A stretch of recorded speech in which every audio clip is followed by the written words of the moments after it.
Hello everyone, my name is Aditi and welcome to my YouTube channel. आज हम पढ़ेंगे class 7 polity का chapter number 4 जो कि है growing up as boys and girls. मतलब आप जब ग्रो करते हो एक लड़का या एक लड़की के रूप में तो आपके साथ क्या क्या भेदभाव या डिस्क्रिमिनेशन किया जाता है, क्योंकि आपने आसपास देखा ही होगा लड़का लड़कियों में थोड़ा बहुत भेदभाव तो हो ही जाता है ना। तो उसी के ऊपर ये पूरा का पूरा चैप्टर बेस्ड है। तो यहाँ पे बताया है part of one's identity. First point, इसका मतलब है कि आप लड़का हो या एक लड़की हो, ये आपकी आइडेंटिटी को बताता है, आपकी जो पहचान है उसे स्पेसिफाई करता है। सेकेंड चीज़ है सोसाइटी बिहेवियर स्पेसिफाई। अब किस तरह की सोसाइटी, किस तरह के समाज में आप रहते हो, वहाँ से बिहेवियर का पता चलता है कि आपके साथ कैसे बिहेव किया जाता है। मान लीजिए आप किसी पुरानी सोच वाले लोगों के बीच रहते हो तो वहाँ पे लड़का और लड़की में भेदभाव किया जाता है, कॉमन सी बात है। अगर आप मॉडर्न सोसाइटी में रहते हो तो कुछ खास फ़र्क होता नहीं है, लड़का और लड़कियों में सब इक्वल होता है। तो किस तरह की सोसाइटी में आप रहते हो उनका बिहेवियर भी स्पेसिफाई करता है और आपका बिहेवियर भी वैसा बन जाता है कि अरे ये तो लड़कियों का काम है किचन में जाना, मैं क्यों जाऊँ। लड़के ऐसा सोचते हैं क्योंकि उनकी सोसाइटी ने उन्हें उनका बिहेवियर ऐसा बना दिया है। ठीक है, डिफरेंट रोल्स असाइंड, वही जो मैंने बात की। अब लड़के को और लड़कियों को अलग अलग काम दिए जाते हैं, अलग अलग रोल्स होते हैं उनके। ठीक है, most societies value man and women differently. और मेनली हम बात करें ज़्यादातर समाज में जो मोस्टली सोसाइटीज़ हैं वहाँ पे ऐसा होता है कि लड़कों और लड़कियों में बहुत ज़्यादा भेदभाव किया जाता है, उनको अलग अलग तरह से ट्रीटमेंट मिलता है, उनकी वैल्यू भी कम ज़्यादा होती है। जैसे कि बात करें वुमेन वर्क लेस वैल्यूड, मतलब जो औरतें काम करती हैं ना उसकी बहुत कम वैल्यू मानी जाती है। औरतों का काम क्या होता है नॉर्मली, अगर हम बात करें, अब तो चलो काफ़ी मॉडर्न ज़माना हो गया, बट नॉर्मली बात करें घर संभालना, पूरा बच्चों की केयर करना, है ना, तो इसकी कोई वैल्यू समझी नहीं जाती है। जेंट्स क्या करते हैं, घर से बाहर जाते हैं, पैसा कमाते हैं, चाहे वो थोड़ा ही पैसा कमाते हैं, चाहे वो लेबर का ही काम करते हैं, बट उनको रिस्पेक्ट मिलती है घर में, कह रही ये तो पैसा कमा के आता है। तो ये थोड़ी सी बेसिक चीज़ें जो आपने घर में आसपास भी सुनी होंगी, तो उसी के ऊपर ही पूरा का पूरा चैप्टर बेस्ड है। इसी तरह के आप जो लोकल एग्जाम्पल्स हैं ना, अपनी रियल लाइफ बेस्ड एग्जाम्पल्स, वही इस चैप्टर में पढ़ोगे। अब इन्होंने बताया है growing up in Samoa in 1920s, मतलब 1920 में समोआ एक आइलैंड है, कहाँ पे मैं आपको बताऊंगी। तो वहाँ पे जब एक बच्चा पैदा होता है तो उसकी ग्रोइंग अप कैसे होती है, मतलब उसकी आप कहते हैं ना लालन पालन कैसे होता है, पालन पोषण कैसे होता है, वो हम पढ़ेंगे। ठीक है, समोआ आइलैंड्स पैसिफिक ओशन। जो समोआ है ये आइलैंड्स हैं, आइलैंड्स आप समझते हैं द्वीप हैं, जो कि पैसिफिक ओशन में बहुत सारे आइलैंड्स हैं, उनका एक पार्ट है। ठीक है, so according to research 1920s में चिल्ड्रन स्कूल नहीं जाते थे। अब रिसर्च की गई 1920 में, जिसके हिसाब से वहाँ के बच्चे स्कूल नहीं जाते थे। Learn kinds of house hold works, जो चाहे लड़का हो चाहे लड़की हो वो घर के काम ही सीखते थे। फिशिंग उनका मेन काम होता था। ठीक है, जैसे बड़े हो जाएंगे तो वो फिशिंग करेंगे। Boys and girls looked after their younger siblings. देखिए, जब क्या होता है घर में कोई दूसरा बच्चा होगा या छोटा बच्चा होगा, जब तक वो चलना स्टार्ट नहीं करता उनकी माँ उनकी देखभाल करती थी, उसके बाद जो उसका बड़ा भाई या बहन होगा वो उसकी देखभाल करते थे। अब ऐसा नहीं कि सिर्फ बॉयज़ फिशिंग करेंगे या गर्ल्स ही घर का काम सीखेंगे, चाहे लड़का है चाहे लड़की दोनों घर का काम सीखेंगे।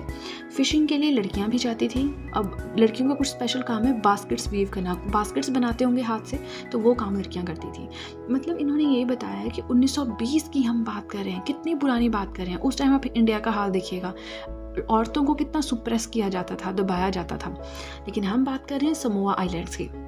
यहाँ पे लड़का और लड़की में कोई खास भेदभाव था नहीं, सबको घर के काम करने पड़ते थे, सबको फिशिंग करनी पड़ती थी, सबको छोटे छोटे बच्चों को संभालना पड़ता था। तो एक तरह से बताया कि समोआ एक ऐसा, हमने ऊपर सोसाइटी की बात की ना, कि देखिए यहाँ पे हमने क्या पढ़ा कि सोसाइटी आपका बिहेवियर स्पेसिफाई करती है। तो यहाँ पे सोसाइटी कैसी है, आपको थोड़ी मॉडर्न सोसाइटी लग रही है ना, उन्होंने लड़का और लड़की में भेदभाव नहीं किया। अब हमें नेक्स्ट पढ़ना है growing up as a male in MP in 1960s। 1960 के दशक में एक आदमी के रूप में एमपी में आपके किस तरह से ग्रोथ होगी। तो अब इन्होंने एमपी का एक एग्जाम्पल, एमपी मतलब मध्य प्रदेश, इंडिया की एक स्टेट है, जैसे और स्टेट्स हैं, स्टेट्स आप समझते हैं ना राज्य, तो हम मध्य प्रदेश की बात कर रहे हैं। यहाँ पे बताया है after class 6 boys and girls separate schools. अब 6 क्लास यानी इसका मतलब हुआ 5th क्लास, क्योंकि 6 क्लास से तो फिर आपका दूसरा चल पड़ता है ना। तो 5th क्लास तक लड़के और लड़कियाँ सेम स्कूल में पढ़ेंगे, उसके बाद उनके अलग अलग स्कूल्स होंगे। Play ground girls school inside, इसका मतलब क्या है, जो लड़कियों का स्कूल होता था वहाँ पे खेलने का मैदान स्कूल के कैंपस के अंदर ही होता था, छोटा सा मैदान होता था। लड़कियों को बहुत लहजे के साथ वहाँ पे खेलना पड़ता था, जैसे कि गिरना नहीं है, बॉडी शेमिंग नहीं होनी चाहिए, बहुत तरीके से वहाँ रहना पड़ता था। दूसरी साइड हम बॉयज़ की बात करें तो उनको बहुत बड़ा प्लेग्राउंड मिलता था, स्कूल के बाहर उनका प्लेग्राउंड, मतलब स्कूल के बाहर इन द सेंस कि स्कूल के आंगन में नहीं होता था, बाहर होता था, वहाँ पे वो मज़े से खेल सकते थे। Girls groups because of fear of being teased and attack. देखिए मैंने काफ़ी शॉर्ट नोट्स बनाए हैं, सब कुछ नहीं इंक्लूड किया है, बट मैं आपको समझा रही हूँ हर एक पॉइंट, कोई पॉइंट ऐसा नहीं होगा जो छूट जाएगा। अब जब छुट्टी होती है ना, अब आप आजकल भी देखते हो तो लड़के क्या करते हैं, टोली बना के जो गर्ल्स स्कूल के बाहर की जो गलियाँ होती हैं वहाँ खड़े रहते हैं, और लड़कियाँ बेचारी ग्रुप्स में सहमी वहाँ से गुजरती हैं, ताकि उनको डर होता है कि उनको टीजिंग ना करे या उन पर कोई अटैक ना कर दे, है ना। तो यही चीज़ वहाँ पे पहले से होती आ रही है, क्योंकि हम इंडिया की बात करें, इंडिया में एमपी की बात करें तो इंडिया में सब कुछ सेम ही है एक तरह से, है ना। तो लड़कियों को जो है टीजिंग का भी शिकार होना पड़ता था, तो वो ग्रुप्स में हमेशा चलती थी। फिर आता है सोसाइटीज़ में clear distinctions between boys and girls. अब हमारा समाज जो है, हमारी सोसाइटीज़ जो हैं, उन्होंने लड़कों और लड़कियों में बहुत डिस्टिंक्शन, भेदभाव, एक डिस्क्रिमिनेशन बना के रखा है। एग्जाम्पल की बात करें, हम यहाँ टॉयज़ की बात करेंगे, तो अगर आपके घर में एक लड़का है छोटा सा, आप उसको कार लाओगे, बंदूक लाओगे, है ना, बॉल लाओगे, बैट बॉल लाओगे। लड़की है अगर आपके घर में, आप डॉल लाओगे, बार्बी सेट लाओगे, किचन सेट लाओगे। तो ये चीज़ आपके बुक में भी दी है, ऐसा नहीं मैं खुद से बता रही हूँ, बेशक है तो बेसिक की चीज़ें, बट बुक में भी ये चीज़ दी है। तो हम जैसे ही घर में बच्चा पैदा होता है ना, उसी टाइम से उसके साथ डिस्क्रिमिनेशन स्टार्ट कर देते हैं, लड़का लड़की का पार्ट उसके दिमाग में पढ़ाना स्टार्ट कर देते हैं, ठीक है। नेक्स्ट पॉइंट है, even man and women do not have the same status. अभी तो लड़का लड़की की बात हो गई, लेकिन जब वो बड़े हो जाते हैं, वो एक आदमी और औरत के रूप में बनते हैं, फिर भी उनको सेम स्टेटस नहीं मिलता, चाहे वो सेम जॉब करते हैं, ठीक है, उनको सेम स्टेटस नहीं मिलता।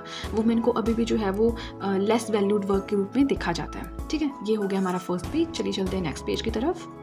अब हमें पढ़ना है वैल्यूइंग हाउस वर्क, मतलब जो घर के काम है उनको कैसी वैल्यू दी जाती है, घर के काम को कितनी वैल्यू दी जाती है, वो पढ़ना है। मेन रिस्पॉन्सिबिलिटी वुमेन, हम चाहे पुरानी बात करें चाहे आज की बात करें, घर का काम संभालना, घर की जिम्मेदारी लेना, ये औरतों का ही काम समझा जाता है।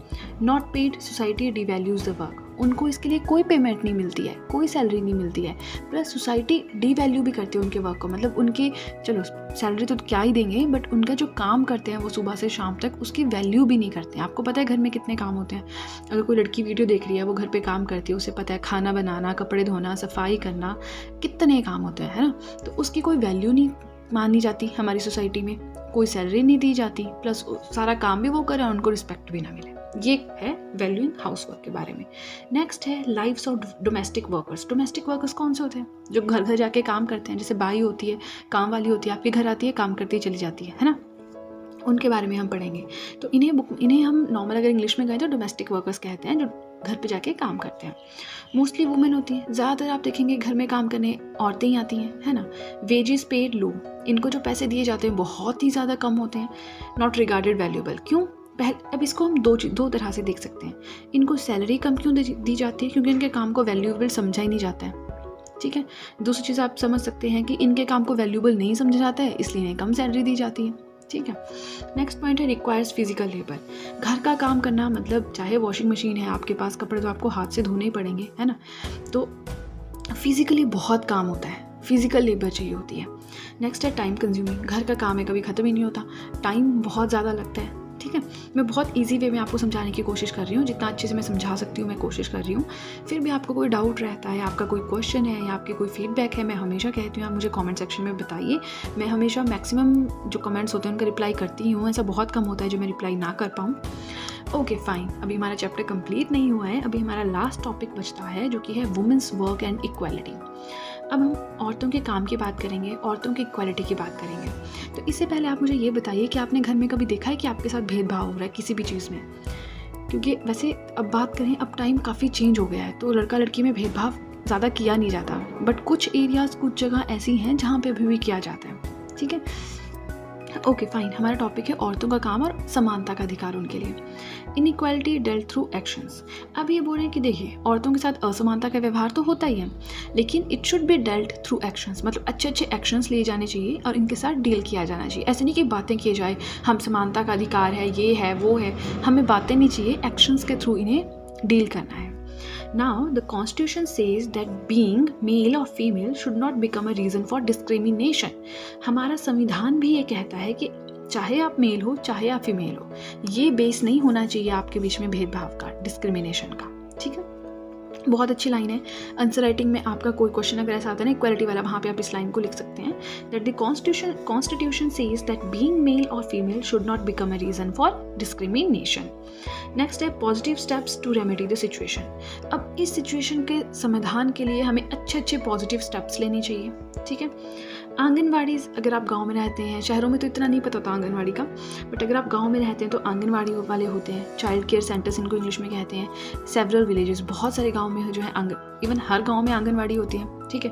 तो उनका काम होता है छोटे छोटे बच्चों की केयर करना, उनका weight time to time check करना, उनको वैक्सीनेशन हो रही है कि नहीं। छोटे छोटे बच्चों को लगते हैं ना पोलियो के ड्रॉप्स, और बहुत सारी वैक्सीन लगती हैं, पोलियो ड्रॉप्स पिलाई जाती हैं। तो ये सब देखना, हर एक चीज़ का ध्यान रखना, माँ और बच्चा आफ्टर डिलीवरी ठीक है कि नहीं, वेट उनका अच्छा है कि नहीं, उनकी डाइट अच्छी है कि नहीं, फिर उनको चीनी नमक इतनी छोटी छोटी चीज़ें भी देते हैं। तो ये जो है सरकार ने स्टेप्स लिए हैं ताकि वुमेंस को इक्वालिटी प्रोवाइड करवाई जा सके, ठीक है। तो अब आप मुझे कमेंट सेक्शन में ये ज़रूर बताइएगा, जो कि मैंने आपको कहा, कि आपने कभी इनइक्वालिटी को फेस किया है एज अ वुमेन और as a man. As a man तो ऑब्वियसली नहीं किया होगा, एज अ वुमेन और एज अ गर्ल ही किया होगा। एंड आज की वीडियो के लिए इतना ही, हमारा चैप्टर हो गया है कंप्लीट। आई होप मैंने आपको जो भी समझाया आपको अच्छे समझ आया हो, आपको वीडियो अच्छी लगी हो। अगर आपको वीडियो अच्छी लगी है तो आपको अच्छे से पता है क्या करना है।